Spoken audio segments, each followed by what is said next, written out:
السلام علیکم ورحمۃ اللہ وبرکاتہ۔ الحمد للہ رب العالمین والصلاة والسلام علی حبیبہ سید الانبیاء واشرف المرسلین وعلی آلہ الطیبین الطاہرین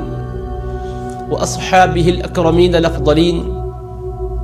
وعلی من احبهم وتبعهم بإحسان اجمعین، اما بعد، فقال الله تعالى في كلامه العظيم: أعوذ بالله من الشيطان الرجيم، بسم الله الرحمن الرحيم، إن أفضل بيت وضع للناس للذي ببكة مباركا وهدى للعالمين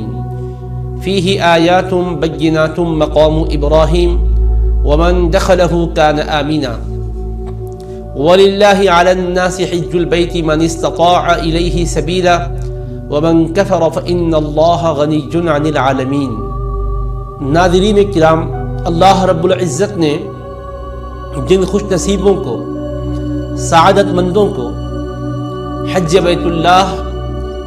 اور ادائی عمرہ کے شرف سے مشرف فرمانے کے لیے یاد فرمایا ہے، انہیں ہر لمحہ اپنے پروردگار کے اس فضل و کرم پر شکر گزار رہنا چاہیے کہ وہ بیت اللہ شریف ادائی حج و عمرہ کے لیے جا رہے ہیں اور مدینہ منورہ نبی کریم صلی اللہ تعالیٰ علیہ وآلہ وسلم کے پاس صلاۃ و سلام عرض کرنے کے لیے جا رہے ہیں۔ حج بیت اللہ کی سعادت سے مشرف ہونے والوں کو مختلف قسم کی باتیں بطور تربیت کی سمجھائی اور بتلائی جاتی ہے۔ من جملہ ان کے مناسک ہیں، احکام ہیں، آداب ہیں، طور طریق ہیں۔ علاوہ ازیں ان کے پیش نظر حج کا پیغام بھی ہونا چاہیے کہ آخر حج سے ہمیں کیا درس ملتا ہے، کیا سبق ملتا ہے، اور ہم زندگیوں کو اس کی روشنی میں کیسے گزاریں۔ چنانچہ اللہ رب العزت کے ارشاد کو پہلے سامنے رکھیں، فرماتا ہے: ان اول بیت وضع للناس للذی ببکۃ مبارکا وہدی للعالمین۔ بے شک روئے زمین پر سب سے پہلا گھر جو بنایا گیا، وہ مقدس گھر وہ ہے جو مکہ مکرمہ میں تعمیر کیا گیا ہے، وہ اللہ کا گھر ہے، بیت اللہ شریف ہے، برکتوں کا سرچشمہ ہے، تمام جہانوں کے لیے مرکز ہدایت ہے۔ اس میں روشن نشانیاں ہیں، بطور خاص مقام ابراہیم ہے، اور جو اس میں داخل ہو گیا وہ امن والا ہو گیا۔ اللہ کی رضا کے لیے اور اللہ کی خوشنودی کے لیے اللہ کا حق ہے اس کے ان بندوں پر جو اس تک پہنچنے کی استطاعت رکھتے ہیں کہ وہ حج کیا کریں، اور جو اس کا انکار کر بیٹھے تو بے شک اللہ تمام عالموں سے بے نیاز ہے۔ اب یہاں پر جس نقطے کی طرف میں آپ کی توجہ مبذول کروانا چاہتا ہوں وہ یہ ہے: ان اول بیت وضع للناس للذی ببکۃ مبارکہ۔ بے شک سب سے پہلا وہ گھر جو لوگوں کے لیے بنایا گیا، وہ گھر وہ ہے جو مکہ مکرمہ میں ہے، للذی ببکۃ مبارکہ، مکہ مکرمہ میں ہے، وہ برکتوں والا ہے اور ہدایت کا سرچشمہ ہے تمام عالموں کے لیے۔ تو اب آپ مناسک کے حج کے بارے میں معرفت اور جانکاری حاصل کر چکے ہیں، تو اب یہ بھی سمجھیں کہ آپ کو کیا اسباق اور دروس وہاں سے حاصل کرنے ہیں اور زندگی میں اس کو نافذ اور جاری کرنے ہیں۔ تو پہلی بات تو یہ ہے کہ یہ ندائے خلیل اللہ پر آپ جا رہے ہیں، اور یہ مکہ مکرمہ کی پاکیزہ سرزمین پر جس رشد و ہدایت کے مرکز میں آپ جا رہے ہیں، وہ رشد و ہدایت کا مرکز بنا کیسے؟ اللہ تبارک و تعالیٰ نے سیدنا ابراہیم خلیل اللہ علیہ السلام کو بہت آزمائشوں میں ڈالا۔ ارشاد ہے: وَإِذِ ابْتَلَىٰ إِبْرَاهِيمَ رَبُّهُ بِكَلِمَاتٍ فَأَتَمَّهُنَّ۔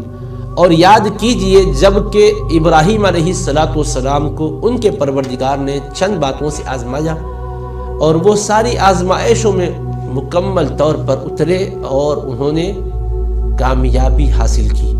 امتحان رب نے لیا، نتیجہ بھی رب نے سنایا کہ رزلٹ یہ ہے کہ وہ انہوں نے ان ساری باتوں کو پورا کر دکھلایا۔ فَأَتَمَّهُنَّ قَالَ إِنِّي جَاعِلُكَ لِلنَّاسِ إِمَامًا۔ تو اللہ نے فرمایا بے شک میں آپ کو تمام انسانوں کا مقتدی بنانے والا ہوں۔ تو آپ دیکھیں کہ اتنا بڑا مقام کہ حج کے ہر معاملے میں حضرت ابراہیم خلیل اللہ علیہ السلام کی یادیں ہیں، حضرت اسماعیل ذبیح اللہ علیہ السلام کی یادیں ہیں، حضرت سیدتنا بی بی ہاجر رضی اللہ تعالی عنہا و سلام اللہ علیہا کی یادیں ہیں۔ تو ان یادوں میں ہمارے لیے کیا سبق ہے کہ دیکھیے امتحان کیسے سخت انداز سے ان کے ہوئے، تو ہم بھی اپنے رب کی بارگاہ میں اطاعت و بندگی کا سچا جذبہ لے کر آئیں کہ امتحانات سے ان کو گزارا تو انہوں نے ہر موقع پر کہا لبیک مولا ہم حاضر ہیں تیرے دربار میں۔ حضرت ابراہیم علیہ السلام کو اللہ تبارک و تعالیٰ نے ترک وطن کے ذریعے سے آزمایا، اللہ کی رضا کی خاطر انہوں نے وطن کو ترک کیا۔ اللہ تبارک و تعالیٰ نے آتش نمرود کے ذریعے سے امتحان لیا تو بے خطر اپنے آپ کو انہوں نے اس کے حوالے کیا، اس امتحان میں کامیاب ہوئے۔ اور پھر پیرانہ سالی میں بڑی عمر میں اللہ نے صاحبزادہ عنایت فرمایا۔ پھر حکم یہ ہوتا ہے کہ شیرخوار فرزند کو میں ان کی والدہ ماجدہ کے بے آب و گیاہ مقام پر، جہاں انسان ہے نہ کوئی پرند نہ درند نہ چرند، اللہ تبارک و تعالیٰ کے خلیل اس مقام پر چھوڑ کر آنے کا حکم پاتے ہیں، بلا چوب و چرا لیے چلتے ہیں۔ اور حضرت بی بی ہاجرہ کو، حضرت اسماعیل کو علیہم السلام آپ نے اس وادی میں جہاں آج خانہ کعبہ ساری دنیا کے لیے مرکز رشد و ہدایت بنا ہوا ہے، آپ چھوڑ آتے ہیں۔ اور معاش کے لیے انتظام کیا تھا؟ ایک تھیلی میں کچھ کھجور تھیں اور مشکیزے میں پانی تھا، ان کو آپ نے وہاں اتارا، بغیر کچھ کہے کہ لوٹ رہے تھے۔ حضرت بی بی ہاجر شیرخوار صاحبزادے کو گود میں لی ہوئی ہے، اپنے شوہر نامدار حضرت ابراہیم علیہ السلام سے پوچھتی ہے کہ آخر آپ ہمیں ایسے مقام پر جہاں کوئی مونس و ہمدم نہیں، جہاں کوئی چارہ ساز و چارہ گر نہیں، جہاں کوئی معاش کا بندوبست نہیں، آپ چھوڑے جا رہے ہیں۔ آپ نے فرمایا، جواب میں خاموشی اختیار کی، تب انہوں نے ہی پوچھا اللہ امرک بہذا، کیا اللہ نے آپ کو اس کا حکم فرمایا ہے؟ تب آپ نے فرمایا اشارے سے کہ نعم۔ تو اب ایسے موقع پر آپ نے جب ہاں کہا تو دیکھیے حضرت سیدتنا بی بی ہاجرہ علیہ السلام کا وہ ایقان اللہ کی ذات پر ہر حاجی کے لیے درس و سبق دیتا ہے، ہر مومن کے لیے پیغام دیتا ہے۔ کہنے لگی اذن لا یضیعنا، تب تو وہ ہمیں ضائع نہیں فرمائے گا۔ جب اس کا حکم ہے تو پھر ہمیں بالکل بے فکر زندگی گزارنی ہے، اطمینان کی سانس لیں، حالانکہ جنگل و بیابان ہے، سخت دھوپ ہے، اور راتوں کا تصور کیجئے کیسی بھیانک راتیں ہوں گی، کتنے مہیب خطرات منڈلا رہے ہوں گے، ایذا پہنچانے والے کیڑے مکوڑوں کا ڈر، چوروں اور ڈاکوؤں کا ڈر، یہ سارے خدشات اور خطرات کو انہوں نے خاطر میں نہیں لایا، کہا اذن لا یضیعنا، تب تو وہ ہمیں ضائع نہیں کرے گا، آپ مطمئن جائیں۔ تو دل کی دنیا میں یقین کی جو جنت آباد تھی وہ اس جنت میں داخل ہو گئی، اطمینان کی سانس لی۔ تو یہ زندگی میں ایک بندہ مومن کے لیے سب سے بڑا سبق و درس یہ ہو کہ حکم جب رب کا آئے تو وہ جبیر نیاز خم کر دے، قیل و قال میں نہ پڑے، اگر مگر کے شک اور وسوسوں میں نہ پہنچے، بلکہ یقین کی منزل میں رہے۔ جو حضرت بی بی ہاجرہ کی ذات سے جملہ صادر ہوا، ان ماؤں بہنوں کے لیے بھی، مردوں کے لیے، جوانوں کے لیے، بزرگوں کے لیے بھی رشد و ہدایت کا مینار نور بن گئی، اور اطمینان کے ساتھ واقعیتاً انہوں نے دن گزارے۔ اور اسی پروردگار نے ان کے لیے انتظام کیسے کیا کہ زمزم شریف کا چشمہ وہیں سے جاری ہوا۔ میں ان تفصیلات میں نہیں لے جانا چاہتا ہوں، صرف درس اور پیغام اس میں سے آپ کے سامنے رکھنا چاہوں گا۔ تو اب دیکھیے، جہاں پانی کا تصور نہیں تھا، پانی کا چشمہ اللہ نے ایسا نکالا، اس کو ایسی یادگار بنایا کہ دنیا صبح قیامت تک اس پانی کو پی رہی ہے اور برکتیں رحمتیں پا رہی ہے۔ اور شرف اس پانی کو یہ مل گیا کہ امام الانبیاء کی زبان فیض ترجمان سے یہ الفاظ ادا ہوتے ہیں صلی اللہ علیہ وسلم وارواحنا فداہ ماء زمزم لما شرب لہ، زمزم کا پانی ہر اس مقصد کے لیے ہے جس کی خاطر وہ پیا جائے۔ تو آپ دیکھیں کہ رسول پاک علیہ الصلوۃ والسلام کی امت کے لیے کیسا درس و سبق ہے کہ بی بی ہاجرہ کی یادیں اس میں قائم کر دی گئی اور وہ یقین کی منزل سے گزرنے کے لیے کہا گیا۔ اور پھر حضرت بی بی ہاجرہ کے ساتھ حضرت اسماعیل کا بھی دیکھیں امتحان، جب وہ چلنے کے لائق ہو گئے، حکم آتا ہے کہ اپنے شہزادے کو ہماری راہ میں ذبح کریں، قربان کریں۔ بلا چوں و چارہ حضرت خلیل اپنے صاحبزادے کو لے کر مینا کی وادی میں چل پڑے۔ میں واقعات اور اس کی تفصیلات میں نہیں لے جانا چاہتا ہوں، نہ واقعہ نگاری مقصود ہے نہ تفصیلات بیان کرنا مقصود ہے، صرف پیغام و درس دیکھیے کہ جب حکم آتا ہے وہ بھی خواب کے ذریعے سے اشاراتی انداز میں، تب آپ لٹاتے ہیں اور حلقوں میں نازک پر چھری چلا رہے ہوتے ہیں، لیکن اللہ تبارک و تعالیٰ کی طرف سے ندا آتی ہے، نادیناہ ان یا ابراہیم قد صدقت الرؤیا، ہم نے ندا دی اے ابراہیم تم نے خواب کو سچا کر دکھلایا، انا کذالک نجزی المحسنین، بے شک ہم نیکوکاروں کو ایسا ہی صلہ دیتے ہیں، مخلصین کو ایسی ہی جزا عطا کرتے ہیں۔ اور اللہ نے ان کی یاد کو باقی رکھ دیا، اور قیامت تک آنے والوں کے لیے اس یاد کو باقی رکھنے کے لیے قربانی کو مقرر فرمایا۔ دمبے کی قربانی یہ دراصل وہ یاد دلانے والی ہے۔ تو حجاج جب مینا کی وادیوں میں پہنچ کر جمرے کی رمی کرنے کے بعد 10 تاریخ کو قربانی دیتے ہیں تو ان کے سامنے یہ منظر ہونا چاہیے کہ ہم کو ہر خواہش کی قربانی اللہ کی رضا کے لیے دینی ہے۔ جمرات پر جب رمی کر رہے ہوتے ہیں تو یہ خیال ہو کہ ایک علامتی میں جمرے پر رمی کیا کر رہا ہوں، دراصل اللہ اس کے رسول کے احکام کے خلاف ہر جذبے پر رمی کر رہا ہوں، اور میں یہ فیصلہ کر رہا ہوں کہ میرے اللہ، شیطان نے، نفس نے مجھ کو ورغلا کر تباہ و تاراج کر دیا، اب میں وعدہ کرتا ہوں کہ میں اس کی راہ پر نہیں چلوں گا، میں حضرت نبی پاک علیہ السلام کی اتباع میں زندگی گزاروں گا، حضرت خلیل اللہ کو اسوہ بناؤں گا، حضرت بی بی حاجرہ کو اسوہ بناؤں گا، اور اس اسوے کو جو ہمارے آقا نے اپنا اسوہ بنا کر ہمیں ہدایت دی ہے اس کے مطابق زندگی کو گزاروں گا۔ یہ عہد و پیمان لے کر آنا چاہیے۔ تو یہ اطاعت اور انقیاد کا جذبہ جو اللہ نے انہیں بخشا تھا، ہمیں اس جذبے کو پیدا کرنا ہے۔ اس لیے فرمایا گیا ملت ابیکم ابراہیم، یہ تم اپنے والد بزرگوار ابراہیم علیہ السلام کی ملت کو سامنے رکھو، دیکھو کیا تھے، بل قل اللہ پاک فرماتا ہے ملت ابراہیم حنیفہ، وہ ابراہیمی ملت کو اپناؤ، سب سے کٹ کر اللہ کے ہو رہے۔ جب کہا کہ یا اللہ میں نے تیری بارگاہ میں سر جھکا لیا، تو حضرت ابراہیم علیہ السلام نے ہر خیال کو دل سے نکالا، ہر خیال کو ذہن سے نکالا، اپنے ذہن و دماغ کی ساری توانائیوں کو اپنے رب کی بارگاہ میں چکا دیا،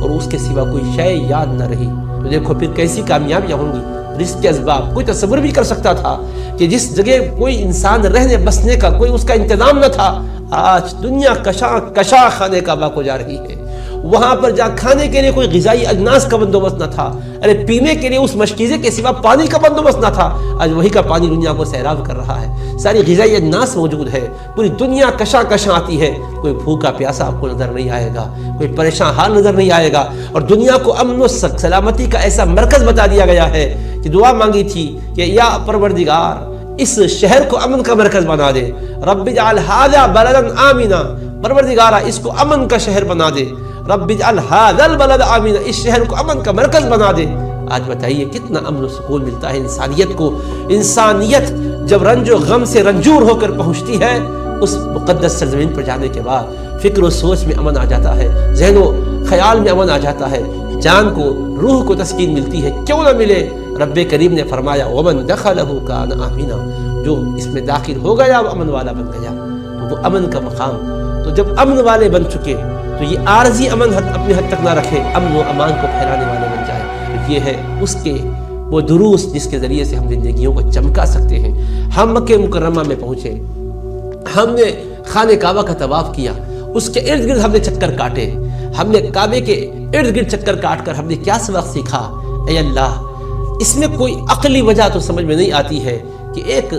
بے سروا لباس تیرا بندہ پہنا ہوا دیوانے کی طرح تیرے گھر کے ارد گرد گھوم رہا ہے، کہیں ٹھہرنے کا حکم میں ٹھہر رہا ہے، کہیں تیز چل رہا ہے، کہیں استلام کر رہا ہے۔ یہ ساری ادائیں محبت کی غمازی کرتی ہے کہ دل کے اندر تیری محبت ہے، جسم تو تیرے گھر کے ارد گرد گھوم رہا ہے، مگر مولا تو یہ گھر وہ نہیں ہے جو تجھ کو سما سکے۔ مولا تو ساری کائنات کا خالق و مالک ہے، لا مکان والے کے لیے کوئی مکان کیا استقرار کی جگہ بن سکتا ہے، مگر فرمایا یہ جا رہا ہے کہ ایک مرکز کو ہم نے تمہارے لیے بنایا ہے، اس کے پاس اس طرف رخ کر کے تو نمازیں پڑھو، تو صرف 5 وقت کی نمازوں کے حد تک کعبے کی طرف رخ نہ رہے، ہمیشہ رب کعبہ کی طرف انسان متوجہ رہے۔ اس لیے حکم کیا آتا ہے فَلْيَعْبُدُوا رَبَّ هَذَا الْبَيْتِ الَّذِي أَطْعَمَهُم مِّن جُوعٍ وَآمَنَهُم مِّن خَوْفٍ۔ انہیں چاہیے کہ وہ اس گھر کے رب کی عبادت کریں جس نے خوف کی حالت سے انہیں امن عطا کیا، بھوک کی حالت سے ان کے لیے غذا اور خوراک کا بندوبست کیا، کھلایا پلایا، بھوکوں کو کھلایا، خوف کے ماروں کو امن و سلامتی عطا فرمایا۔ تو ضرورت اس امر کی ہے کہ اے بیت اللہ شریف کا قصد کرنے والوں، اے روضہ رسول کا قصد کرنے والوں، یہ نعمتوں برکتوں کو وہاں سے آپ پانے کے بعد زندگیوں کو اپنی ایسے بنائیں کہ واقعتاً حج کرنے والے کو دیکھیں تو ایک زندگی اس کی لوگوں کے لیے رشد و ہدایت کی زندگی بن جائے کہ کیا پاکیزہ شخص ہو گیا، بول پر کنٹرول ہے، اپنے معاملات میں کتنا توازن ہے، اخلاق میں کتنی ملاطفت ہے، کتنی نرمی ہے، زبان میں کتنی حلاوت ہے، گفتگو میں کتنی مٹھاس ہے، خلق کتنے احسن اور افضل ہے اس کے، یہ چیزیں ہمارے اندر پیدا ہونی چاہیے۔ اور آپ دیکھیے ایک ہی لباس میں ہر کوئی وہاں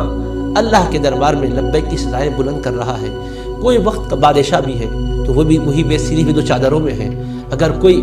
وزیر ہے وہ بھی اسی چادر میں ہے، کوئی امیر ہے وہ بھی اسی چادر میں ہے، کوئی فقیر ہے وہ بھی اسی چادر میں ہے، کوئی اللہ و تبدار ہے تو وہ بھی اسی چادر میں ہے، اسی لباس میں ہے، بے سری ہوئی دو چادروں میں ہے، کوئی اگر جاہل و اجہل ہے تو وہ بھی وہی بے سری ہوئی دو چادروں میں ہے۔ تو بتایا جا رہا ہے کہ یہ انسان ہر وقت تو اپنے مختلف قسم کے لباس کو پہنتا رہا، لیکن اس لباس کو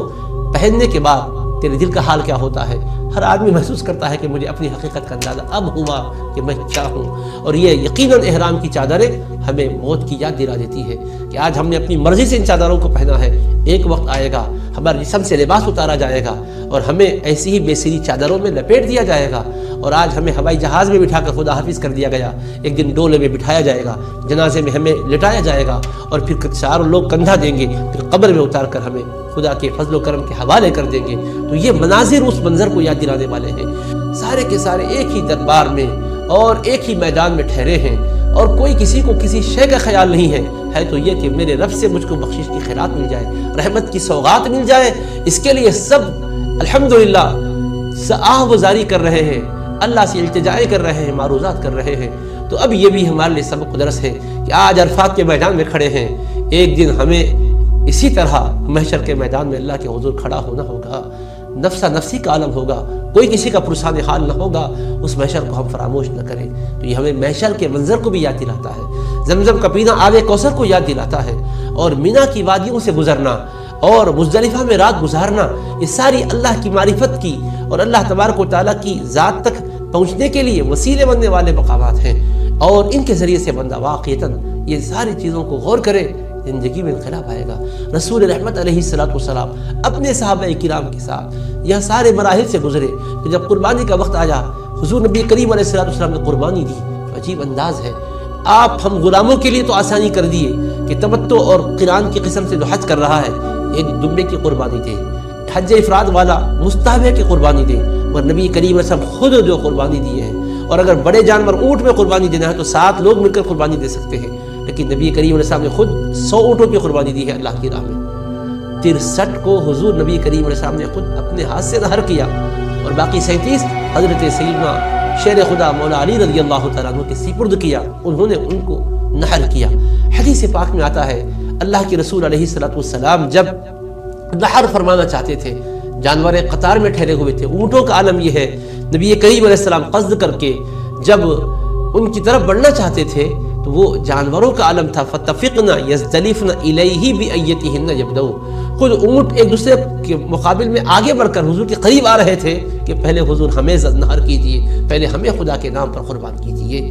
تو اس سے ایک احساس پیدا ہوتا ہے کہ دیکھو جانور بھی پہچانتا ہے کہ سامنے اللہ کے نبی کھڑے ہوئے ہیں، اور ان کے ہاتھوں سے نہر ہونا یہ میرے لیے شرف و سعادت کی بات ہے، اس لیے وہ لپک رہے ہیں، اس لیے وہ آگے بڑھ رہے ہیں۔ ہم تو کلمہ گو ہیں، ہمارا تو دین و ایمان نبی کریم علیہ السلام کی ذات سے جڑا ہوا ہے، آپ کے پیغام سے جڑا ہوا ہے، ہمارا حال کیا ہونا چاہیے؟ ہمیں تو بلایا جا رہا ہے پھر ہم کتراتے ہیں۔ جس طرح نمازوں کی وہاں پابندی ہے، تقیہ زندگی میں نمازوں کی پابندی ہو، جس طرح وہ قائد قانون کی زندگی گزار رہے ہیں، یہاں آنے کے بعد جہاں بھی پہنچے اسی قائد قانون کی زندگی گزاریں، کھانے میں حلال کھائیں، حرام سے بچیں، اور پینے میں بھی حرام مشروبات سے بچیں، زندگی کے ہر نشیب و فراز میں اللہ کو اس کے رسول کو یاد رکھیں، اللہ اس کے رسول کے احکام کے مطابق زندگی گزاریں۔ یہ درس ہے، یہ پیغام ہے ہمارے لیے۔ اور ہمارے نبی کریم علیہ السلام نے حجۃ الوداع کے موقع پر عرفات کے میدان میں جو خطبہ ارشاد فرمایا، اس پیغام کو کبھی نہ بھولیے۔ آج پوری دنیا پیاسی ہے اس پیغام کی، نبیوں کے سردار صبح قیامت تک کے احوال کو سامنے رکھ کر امت کی رہبری کر رہے ہیں، اور کیا فرماتے ہیں؟ یا ایھا الناس، اے لوگو۔ حالانکہ صحابہ موجود ہیں مگر حضور نے خطاب ناس کے نام پہ کہ لوگوں کہا، قیامت تک آنے والے لوگوں کو گویا مخاطب بنایا اپنے اس ارشاد کا، ان دماءکم اموالکم اعراضکم، بے شک تمہارے خون، تمہارے مال، تمہاری عزتیں، تمہارے آبرو، یہ سب کچھ تمہارے لیے حرام علیکم کحرمت یومکم ھذا فی بلدکم ھذا فی شہرکم ھذا، جس طرح تمہارے اس دن تمہارے شہر میں اور تمہارے اس مہینے میں تقدس ہے، عظمت ہے، حرمت ہے، جیسا یہ مقدس اور محترم ہے، یاد رکھو انسانوں تمہارے خون بھی قابل احترام ہے، جانیں بھی قابل احترام ہے، مال بھی قابل احترام ہے، عزت و آبرو بھی قابل احترام ہے۔ رسول پاک علیہ السلام نے چھیڑ چھاڑ کی تعلیم نہیں دی، امن دیا، سارے انسانوں کے حقوق بتائے، شوہروں سے کہا بیویوں کے ساتھ اچھا سلوک کرو، اپنے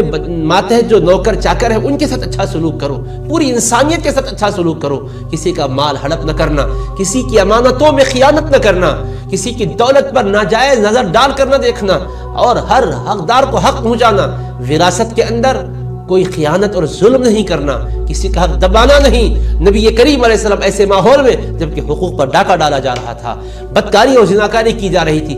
ناموسوں کا بھی تحفظ دیا، آبروؤں کا بھی تحفظ دیا۔ جس عورت کو جینے کا حق سماج نے نہیں دے رکھا تھا، نبیوں نے اس عورت کو جینے کا حق دیا، رفعت کے ساتھ، شان و شوکت کے ساتھ، بچیوں کے حقوق بتلائے، مزدوروں کے حقوق بتلائے، پڑوسیوں کے حقوق بتلائے، اور دیگر اقوام و ملل اور مذاہب کے ماننے والوں کے ساتھ بھی اچھا سلوک کرنے کی تعلیم دی ہے۔ ارشادات مصطفیہ کا جو ہمیں خلاصہ و نچوڑ ملتا ہے، اس میں سے ایک بات پر میں اپنی گفتگو ختم کرتا ہوں۔ امام الانبیاء علیہ السلام نے فرمایا کہ مومن کون ہے؟ ایماندار کی تعریف مختلف انداز سے آپ سنتے ہوں گے، آج آؤ خود اس پیغمبر کی زبان سے سناتا ہوں جس پیغمبر پر ایمان لانے کا نام ایمان لانے والے کو مومن کہتے ہیں، ان کی تعلیم کو ماننے والے کو مومن کہتے ہیں۔ وہ فرماتے ہیں المؤمن من امنہ الناس علی دمائہم واموالہم، کہ مومن کامل کون ہے؟ فرمایا المسلم من سلم الناس من دمائہم واموالہم والمؤمن من امنہ الناس علی دمائہم واموالہم۔ مسند احمد بن حنبل میں حدیث پاک ہے الفاظ کے اختلاف کے ساتھ کہ کامل مسلمان وہ ہے جس کی زبان سے، جس کے ہاتھوں سے تمام انسانیت کو سلامتی ملے، اور فرمایا کامل مومن وہ ہے جس کی اذیت سے، جس کے ہاتھ سے لوگوں کے مال، لوگوں کی جانیں محفوظ رہے۔ المسلم من سلم الناس من لسانہ ویدی، مسلمان کیا ہے؟ فرمایا تمام انسان جس کی زبان سے، ہاتھ سے محفوظ رہے۔ مومن کون ہے؟ فرمایا من امنہ الناس علی دمائہم واموالہم، تمام انسانوں کی جانیں اور مال جس سے امن میں رہے۔ تو مسلمان کا تعارف بھی کروایا، ایماندار کا بھی تعارف کروایا، جہاں بھی رہے مومن بن کر رہے، امن پھیلانے والے بن کر رہے، سلامتی کے ساتھ مسلم بن کر رہے کہ سلامتی کو پھیلائے۔ کسی بھی اگرچہ کہ کوئی دیگر اقوام و مذاہب کے ماننے والے کیوں نہ ہوں گے،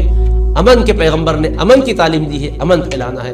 ملک کو ترقی دینا ہے، اپنے مقام جہاں کے رہنے بسنے والے ہیں اس جگہ کو ترقی دینا ہے، وہاں کے رہنے والوں کے لیے امن کا پیکر بن کر رہنا ہے۔ یہ امن کے پیغمبر کی تعلیم ہے۔ خدا کرے کہ ہم اس تعلیم کے مطابق زندگی گزارے اور حج کے حقیقی پیغام کے ساتھ لوٹے اور اس پیغام کے ساتھ جیے، اسی پیغام کے ساتھ اٹھے۔ لبیک اللہم لبیک، لبیک لا شریک لک۔